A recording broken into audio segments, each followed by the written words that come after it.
Remember arcades?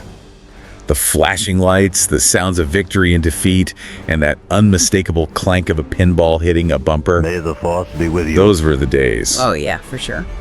And for anyone listening who's also a fan of a certain galaxy far, far away, today's deep dive is going to take you right back. That's right. We're going back to 1992 and diving into the Data East Star Wars Pinball machine. Now, we've been checking out this really cool channel called Se Pegó el Texto.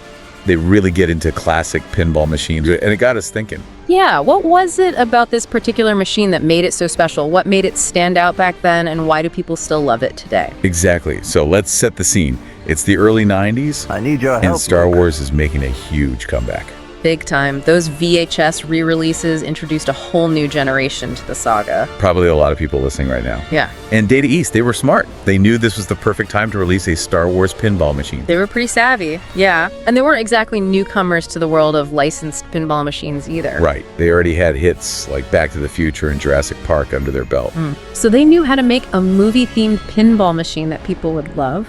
And when it came to the Star Wars machine, they really delivered. Multiball is lit. The playfield designed by John Borg was a visual feast. Oh yeah, you can tell he was a fan. It had those iconic double ramps, which meant more ways to make strategic shots, and there was even a mini playfield. Right. Added a whole other level to the game. Definitely. Yeah. And we can't forget about that interactive Death Star right in the middle of the action. A classic. And another thing Data East was known for at the time was that awesome pistol launcher for multiball. Oh yeah, instead of using the standard plunger, you pulled this little pistol grip to launch the balls. So cool. And then suddenly you had multiple balls flying around, making things even crazier. Total chaos. But one of the things that really set this machine apart was the sound. I mean, this was groundbreaking stuff. It really was. This was one of the first pinball machines to use actual voice clips and sound effects from the movies. Yeah. Imagine you're playing and suddenly you hear Darth Vader breathing down your neck. So immersive. I mean, back then, most pinball machines just had generic beeps and boops. Right. So to hear Shoot the Death the Star. actual voices of Luke and Leia and the iconic blaster sounds, it was like being transported right into the Star Wars universe. Exactly. And to top it all off, they even had synthesized versions of John Williams' incredible score. The music just made the whole atmosphere that much more epic. The extra For ball. sure. All these elements combined made this machine a smash hit.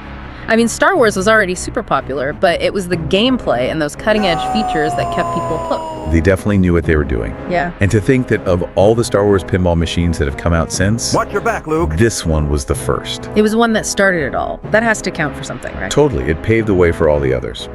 And Se Pegó el Texto made a great point about how this machine, because of its design and those memorable sounds, it's become a real collector's item. Yeah, big time.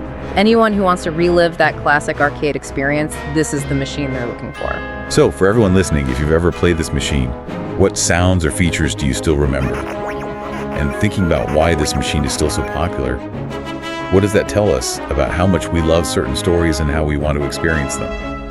This pinball machine brought the Star Wars universe to life in a way that felt real and interactive. That's pretty powerful stuff. It really is. And on that note, echoing what Se Pegó el Texto said, may the Force be with you on your next deep dive into the past. Until next time.